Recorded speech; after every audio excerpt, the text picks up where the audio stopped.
โดยว่าเฮาบ่มักคนเว้ารับหลังถ้าว่าตัวหน้าได้เจ้ารับได้บ่คันเว้าตัวหน้าเฮารับได้ก็เฮาก็ธนะเฮาก็สิบ่มาโอ้กระบะกระบอกลูกข่อยถามเจ้าแบบว่าเวลาเฮ็ดกับข้าวกับน้ำเนี่ยมันติดตรงไหนลูกล่ะแบบน้ำในพื้นไผ่บ่หรือแบบใดมันบ่มีน้ำบ่มีไฟนะหลักๆนี่คือน้ำเนาะแม่นเวลาเพิ่นสิเอิ้นว่าเวลาเฮ็ดอยู่ครัวกินเนาะนั่นนี่มันก็มีน้ำเนาะมาเที่ยวไปตักมามื้อนะหาบ2หาบมันก็บ่ไหวเนาะอีหยังเพิ่นก็บ่ได้เปิดใส่โอ่งไว้ก็อยากถามว่าเคยคิดอยู่บ่ว่าแบบสิไปหาเฮ็ดเวียกเฮ็ดงานไปหาเงินหาค่ำแบบสินะหรือว่าเจ้าสิอยู่แบบนี้ตลอดไปได้บ่หรือแบบคิดอยู่บ่ฮู้ทางไปบ่ฮู้ทางไปลองให้ FC เบิ่งดูเป็นเงี้ยงหรือว่ากระโถเหี่ยวเนาะ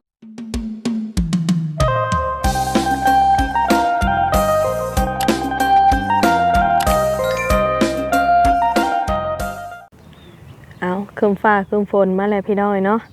โดยพี่น้องก่อนอื่นกับทักทายสบายดีสวัสดีพ่อแม่พี่น้องเนาะปาลุงกันเบิดสู่หูสู่คนคือเก้าพี่น้องเอ้ยบ่ว่าสิเป็นทางพี่น้องฝั่งลาวฝั่งไทยเฮาต่างประเทศเนาะก็ยินดีต้อนรับเข้าสู่ช่องมุกดาวันสาวลาวคือเก้าพี่น้องเอ้ยเปิดภาพขึ้นมากะคือเก้าคือเดิมเนาะพี่น้องเนาะกะนี่แหละอยู่เพื่อนน้องใบเตยเพิ่นพี่น้องเอ้ยเนาะก็พอดีทางสาวมุกดาเขา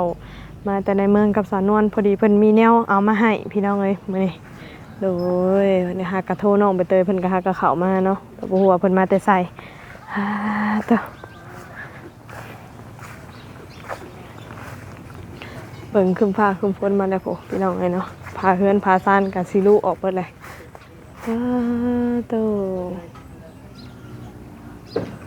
แม่นแงะออกนี่แม่นออกเบิดเลยนะเบิ่งนี่เนาะปวกเปียกก็ขึ้นเต็มเบิดเลย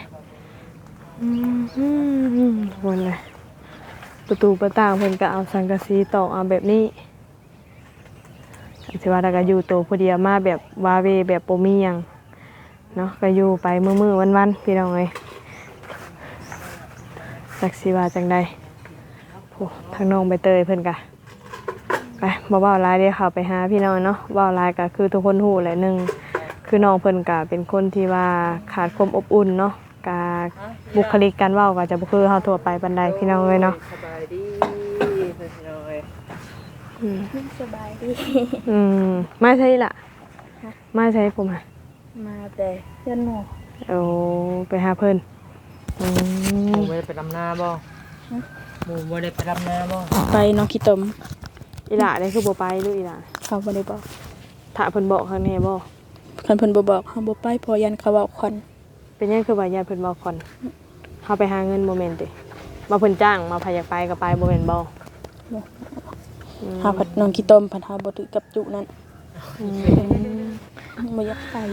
เจ้าเป็นได้คือมีแต่คนบ่ถือแท้ฮะเป็นได้อีล่ะอันเว้าตรงๆจากใจเจ้าเลยว่าเจ้ามักคนนิสัยแบบใดอยู่ดีๆนิ่งๆนิ่งฮัดตรงระเบียบวินัย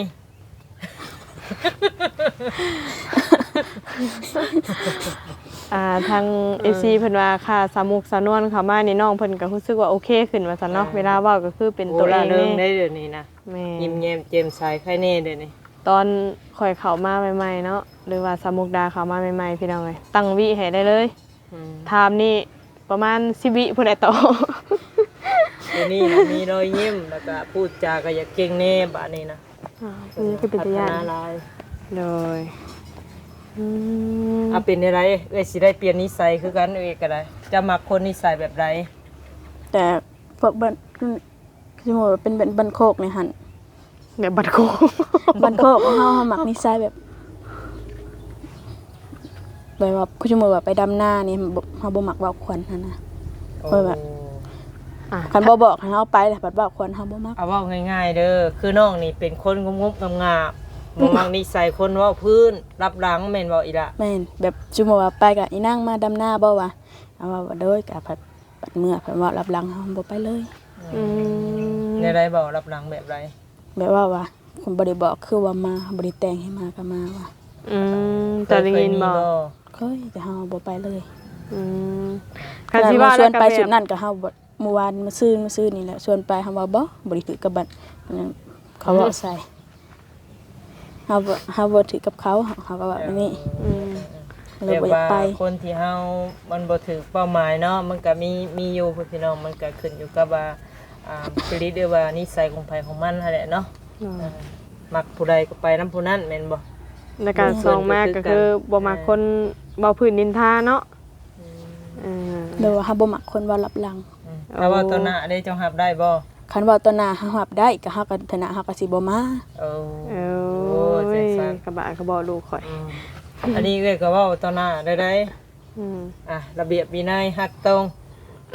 อยู่นิ่งสาธุ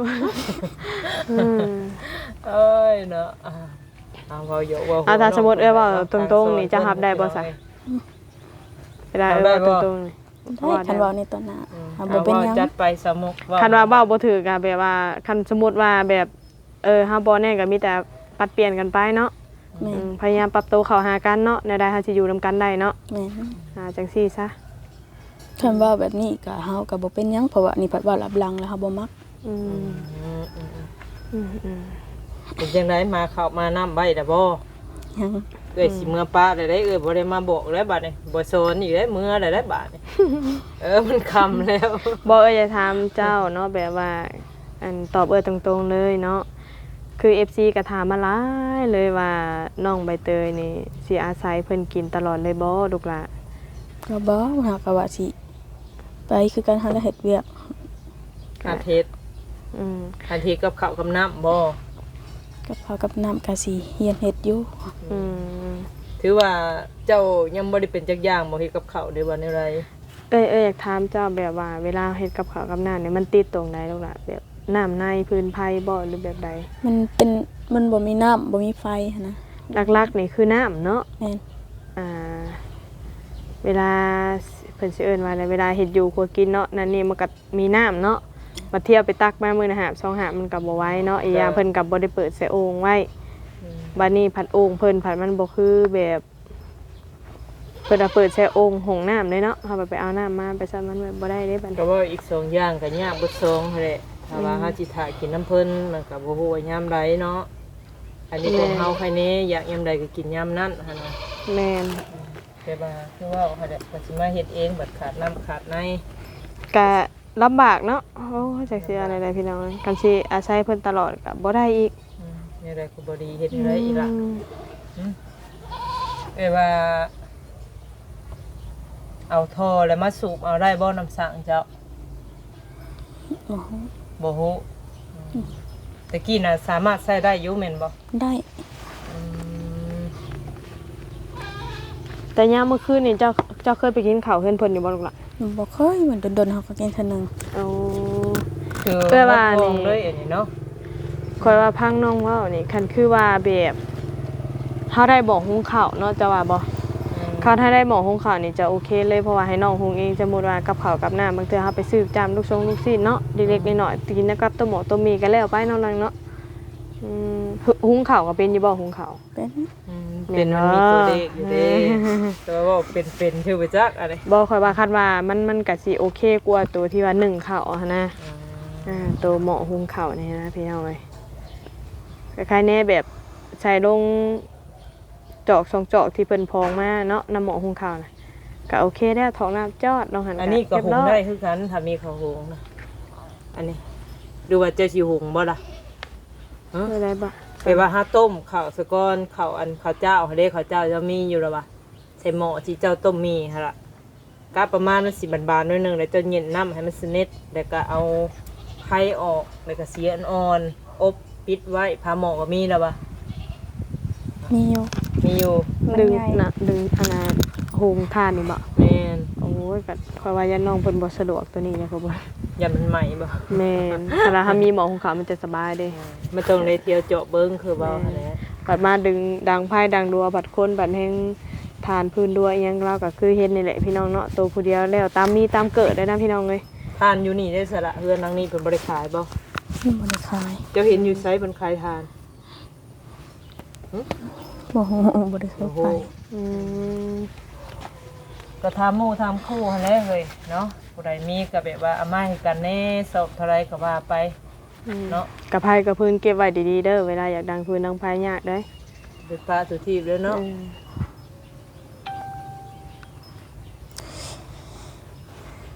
คิดอยากถามว่าเคยคิดอยู่บ่ว่าแบบสิไปหาเฮ็ดเวียกเฮ็ดงานไปหาเงินหาคำแบบสินะหรือว่าเจ้าสิอยู่แบบนี้ตลอดไปได้บ่หรือแบบ คิดอยู่จังบ่ฮู้ทางไป บ่ทางไป ยังบ่ฮู้ทางไปตอนนี้ยังมืดอยู่แม่นบ่ล่ะ ยังคันสิว่าแล้วก็เฮาแบบขาดที่พึ่งเนาะพี่น้องเอ้ยจักสิไปปรึกษาน้ำไผนะ ความคิดของน้องนี่เฮาได้ยินมานั่นคือว่าคิดไกลเติบได้นี่บ่ฮู้อยู่ทางไปแต่ว่าคิดอยากไปหาเงินอยู่อยู่ไทยมันไกลเกินตัวนั้นน่ะแต่ก็เสี่ยงอีกแม่นบ่ อืม แต่อยู่ลาวเฮายังบ่สามารถแบบว่าไปหาเฮ็ดเวียกได้หันนะบ่กล้าไป อยู่แถวอันคือว่าแล้วเนาะต้องได้ย่างไปแล้วบ่น้องบ่มีรถเนาะแถวนี้นะนี่แถวหิมทางแถวหันขายของขายเกินนี่เขาเจ้าก็เปิดรับคนงานอยู่เลยแต่ว่าน้องเพิ่นนั่นแหละบ่มีรถมีรางเนาะเวลาไป ยากเนาะ เนี่ยก็มีแต่ว่าเตานี่เจ้าเอามาแล้วก็เอาไว้ใช้เด้อล่ะเด้อเวลาดังพื้นดังดวนก็แบบสัวข้าวแล้วก็ใส่ของเฮาเวลาจังเทื่อเจ้าบ่ได้ขึ้นไปพุ่นแต่ว่าค่าฟืนค่าไฟนี่ค่าแน่ที่ว่าทั้งเพิ่นเป็นคนเสียไปเลยเนาะพี่น้องเอ้ยก็จักสิว่าจังใดพี่น้องเนาะ แล้วว่าคันสิไปเจาะอ้ายก็ฟังมาก่อนคันเฮาได้คำตอบแล้วสิเสร็จหา คำตอบไปได้ล่ะ แบบว่าสิไปหาอ้ายมื้อใดหั่นนะ ไปบ่มื้ออื่น มันยังบ่ฮู้แล้วค่ะได้คำตอบก่อนแล้วสิเสร็จหาดอก รอคำตอบเฮ็ดหยังคำตอบจากไผคำตอบจากตัวเอง ยัง เป็นได ยังว่าบ่ได้ แบบไปในย่านบ่พ่อเพิ่นบ่หรือแบบใดฮะ ย้อนแบบนั้นแหละ ก็เลยรอคำตอบก่อนคันได้คำตอบแล้วให้ช่วยพาไปใจตอนนี้ให้จะไปอยู่น้ำอ้ายบ่หรือยังไงล่ะ อยากไปอยู่น้ำอ้ายเพราะว่าเห็นอ้ายแล้วอ้ายอยู่ไสฮู้แล้วอ้ายว่าอยู่ไส ถ้าเจ้านี่มีพี่น้องทางลาวนี่มีพี่น้องกัน2คนมีแต่น้องกับอ้ายเนี่ยพี่น้องแล้วก็ห่างที่ว่าพัดผ้ากันกะจักปีก่อยล่ะ 7 โผ7 ปีเนาะ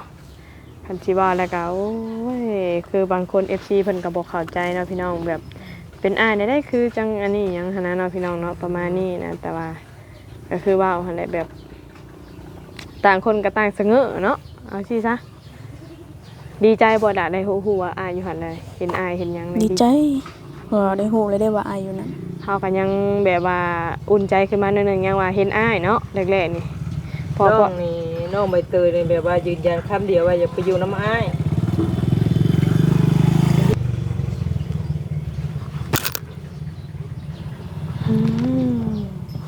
คืออ้ายเพิ่นนี่ก็เพิ่นรับไปอยู่นํพี่น้องก็นี่แหละแบบคนญาติพี่น้องก็แบบนี่แหละเพิ่นก็เลยเอาไปอยู่นํเนาะ เจ้าได้ยินอยู่บ่อันโพเพิ่นบอกมื้อนั้นนะเจ้าเข้าใจเพิ่นเว้าอยู่บ่ ใช่ มือเพิ่นเว้ากับเจ้าน่ะเจ้าเข้าใจอยู่บ่ เข้าใจอยู่หน่อยหนึง เข้าใจอยู่หน่อยนึง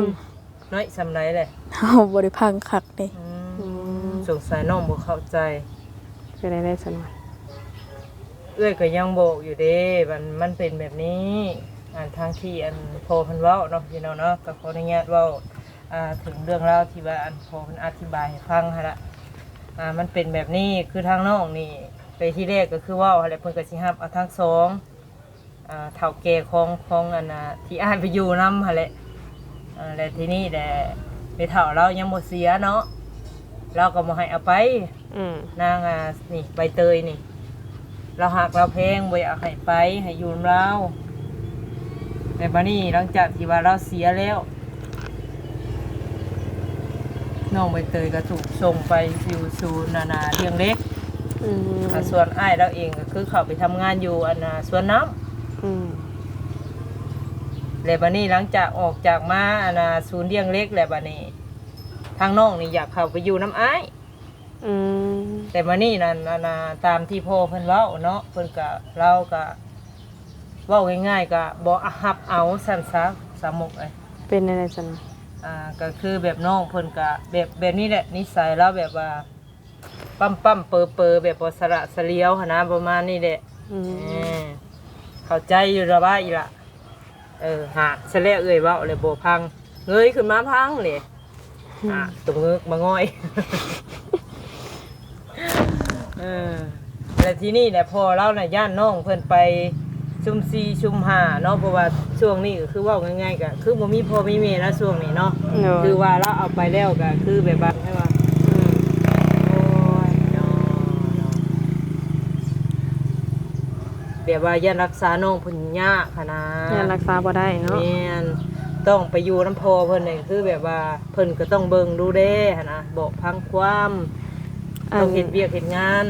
จังซี่แหละ แม่นขอยได้ยินFC คอมเมนต์เข้ามาเนาะผู้บางคนพาเป็นหยังน้องคือบ่ไปอยู่นํศูนย์เด็กๆบ่อนเก่าเนาะหนึ่งนี่คือแบบเพิ่นส่งส่งเรียนเนาะเฮาก็คิดถึงอนาคตเฮาแม่นบ่ต่อมาก็มีอยู่มีกินมีแบบว่าแบบเป็นที่ปรึกษาเนาะคันสิว่าเฮาก็นับถือผู้ที่เพิ่นเบิ่งเพิ่นแยงเฮาแหละเป็นแม่เป็นพ่อเนาะ แล้วก็บอกสอนอบรม ก็ใครกว่าที่เฮาจะอยู่ผู้เดียวแบบนี้อย่างน้อยเฮาก็แม่นอยู่เฮาอาจจะอยู่ในกรอบแต่เฮาก็จะบ่ได้อยู่ในกรอบเสมอไปล่ะเนาะถ้าว่าเฮาใหญ่เฮากุมตัวเองแบบนี้เฮาก็ออกจากหันก็ได้คือกันเนาะอันนี้ก็คือเพิ่นเบิ่งในช่วงที่ว่าเฮาแบบเพิ่งตัวเองยังบ่ได้หันน่ะลูกล่ะคือจะมาอยู่แบบซี่แล้วกับไผก็เป็นห่วง FC ก็เป็นห่วงคือกันเนาะ ได้คำตอบจากน้องใบเตยได้ใส่ละสมมุติว่าเพิ่นมาเอาเจ้าไปศูนย์เลี้ยงเด็กอีกเจ้าสิไปอีกบ่ฮะ เฮาบ่ฮู้ ยังบ่ฮู้ยังตัดสินใจบ่ถูกแม่นบ่ คือน้องนี่ที่บ่อยากไปอยู่หั่นก็คือแบบว่ามันหลายคู่หลายคนเนาะสองมานี่คือว่าและลูกต่างพ่อต่างแม่ก็มักเว้าคำน้อยคำใหญ่ให้กันแล้วเจ้าบ่มักนิสัยแบบนั้นแล้วเจ้าเลยมักอยู่ไผอยู่มันแม่นบ่ สีนี้ใส่น้องมักแบบเงียบๆหั่นน่ะ แม่น บ่มักยกมักฮิกปุ๊บว่าเราเก็บหอยมาที่ไสนะ แล้วเจ้า ไม่ได้หนทางนะ โอ้ไปขายได้โล30,000พุ่นน่ะผู้พี่น้อยแล้วเจ้ามาอยู่ในนี่ก็โอเคอยู่บ่ใส่ละเวลานี่นะอยู่เพิ่นตัวเอง กลางเว้นนะพออยู่ได้แต่กลางคืนเนี่ยแบบ วาเวเลยเจ้าก็เคยคิดแบบคิดย่านคิดระหวาดระแวงอยู่บ่นอกจากเรื่องนี้แบบสิ่งอื่นจ้ะ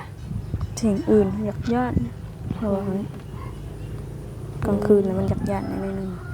ก็อีกอย่างหนึงตัวผู้เดียวเนาะพาลมฝนตกก็คือว่าหั่นแหละพี่น้องเอ้ยโอ้ย เป็นสิว่าจังไดเนาะ ก็มีแต่คือเว้าหั่นแหละเนาะก็พยายามเก็บเอาคำสอนของพ่อของแม่เอื้อยอ้ายแต่ละคนเนาะมาปรับเปลี่ยนนิสัยเฮาบ่ให้เป็นเล็กเกเรสองมาเฮาบ่มีพ่อมีแม่เฮาก็ต้องเป็นคนดุหมั่นขยันหมั่นเพียรเด้อลูกเด้อเฮ็ดแนวใดเพิ่นสิฮักเพิ่นสิแพงก็เฮ็ดเอาคันขี้คร้านนี่คือจบเลยไปอยู่ไสไผก็บ่อยากเอาไผก็บ่อยากอยู่ไผก็บ่อยากใกล้อีกกันเป็นคนขี้คร้านน่ะเด้อสิบอก ดุมันแต่ก็มันเฮ็ดนี่เฮ็ดหั่นแหละ แม่ขอ ได้คน แค่ เฮาถ้าบ่เฮ็ดก็บ่ได้กินได้ล่ะเอ้ย คิดใส่เพื่ออนาคตหั่นแหละ3อายุฮอด18 19เนาะพอแบบว่าความคิดกว้างไกลไปกว่านี้ เอาวันนี้ก็เอาของดีมาให้สิเอาอยู่บ่มื้อนี้เอาอยู่บ่เฮ้อเอาอยู่บ่ เอาบ่ฮะ เอาตอบบ่เอาสิเอามาให้เลยเด้อนี่เอาตอบบ่เอาสิเอามื้อ เอาบ่เอามุดเข้าไปแล้วเอา เอ้ยบอกอยู่ระเบียบนิ่งระเบียบเอาวะล่ะเอาบ่ฉันถือว่าน้องเอาเพิ่นยิ้มเนาะ แต่บ่กล้าบอกเนาะเอาบ่เอาบ่จักนี่อย่างเดียวแต่ก็อาจจะเอาแหละแต่ว่าใน ซื้อมาให้ เกรงใจ เพื่อว่า อีกทางหนึงบ่ อีก2ทางนึงเพื่อสุขเสริญในว่าการใช้งานสะดวกสบายเด้อผู้ซึกเลยละเราอะเอามาให้น้องมีก่อนพี่น้องเอ้ยบ่มีทั่วไปได้นี่หายากอยู่ได้ซับซ้อนได้นี่ไง ข่อยคิดเห็นตั้งแต่ข้าวข่อยยังน้อยพุ่นน่ะ อีหล่ะเอา ขับใจ เอ้ย พูดว่ามันยังอ่ะนะ ใช้ย่อขึ้นให้ FC เบิ่งดูหมุนเข้าไปลองให้ FC เบิ่งดูเป็นเงี้ยงหรือว่ากระโถเงี้ยวเนาะก็ขอโทษขออภัยในนามบ่สุภาพพี่น้องก็คือนี่แหละ1ก็คือน้องเพิ่นเนาะเวลากลางค่ำกลางคืนแม่นบ่จะได้ยินเสียงคอกๆแคกๆหรือว่ามันมืดเนาะ มันดึกมันเดินปวดเหี่ยวเฮ็ดได้บาดนี้ปวดท้ายเฮ็ดได้บาดนี้ญาติบ่กล้าลงมาบางเทื่ออาจจะมีคนแบบบ่หวังดีเนาะคอยเจาะคอยมอยเวลาเจ้าลงมาก็เป็นไปได้เนาะถ้ามือปิดปากก็แล้วเรียบร้อยบ่ได้ยินหยัง วันนี้ก็เกือบลืมนะฮะเกือบลืมว่าโอ้ยว่าอันก็เลยเห็นห้านอันเขาขายเครื่องย่อยเนาะก็เลยเบะพอดีใส่งานมันเด้อ ซ้ำห้องน้ำอันหนึงผู้ได้หายามบ่คืนน่ะ สำคัญได้นักหรือเบาก็จัดการไปเลยเนาะ แม่นใส่เจ้าก็จะใส่เดียววันนี้เจ้าต้องหาถุงยางเด้อซ่อนไว้ทางในมัน ปิดปะไว้เนาะ โอ้พี่น้อยเนาะโมเมนต์แม่กันชันลอยได้มือสามุกลอย ก็ครับจับกล่องไปวางหนึ่งเกือบตกแตก จะได้ขอบใจเพื่อนนะแม่เพื่อนซื้อของมาให้ ใจเด้อ เออ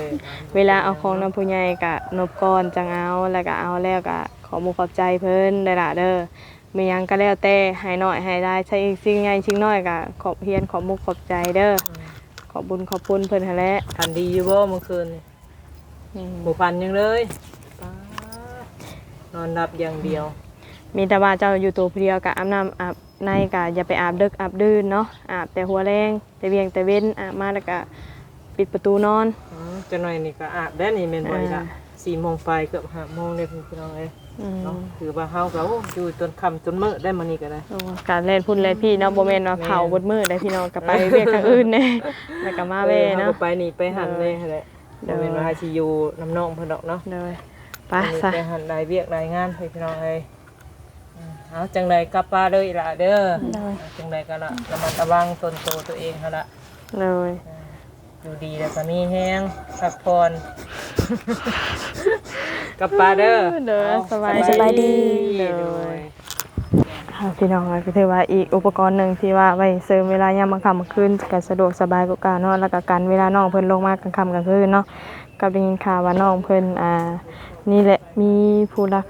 มีผู้รัดผู้มาอันนี้อยู่พี่น้องกะย่านเนาะเอาจังได๋ก็ขอบมุกขอบใจ FC เบ่สุขทุกคนเด้อเนาะที่เข้ามาติดตามรับชมรับฟังเบิ่งคลิปเบิ่งโฆษณาให้สำหรับคลิปนี้ลาไปก่อนพี่น้องสบายดี